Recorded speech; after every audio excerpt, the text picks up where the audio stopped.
È venuto a trovarci in studio, anche qui a Telepordenone, Raffaele Padrone, dirigente sindacale FSP di Polizia, con il quale abbiamo fatto un focus proprio a livello regionale in merito agli attentati terroristici di questi giorni. Sentiamo le sue parole.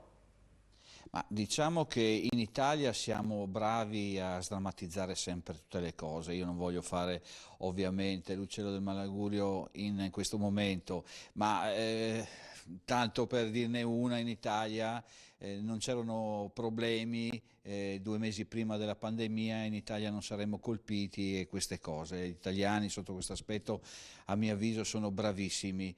E poi abbiamo visto, siamo stati chiusi 1 anno, 2 anni, siamo stati chiusi.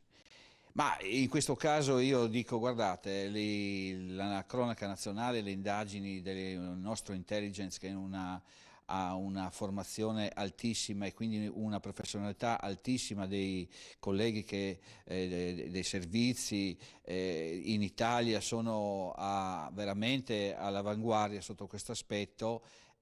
Diciamo hanno riferito, l'abbiamo sentito da tutti i TG, che queste persone sono cellule così chiamate che girano nel nostro territorio. Abbiamo visto, sentito che anche l'attentatore chiaramente di Bruxelles era sbarcato nelle nostre isole, quindi a Lampedusa nel 2011. Cosa ci fa pensare questo? A quello che stavo dicendo prima, cioè questa gente è entrata, non è entrata ieri, questo era un 2011, e hanno avuto secondo me tutto il tempo di organizzarsi.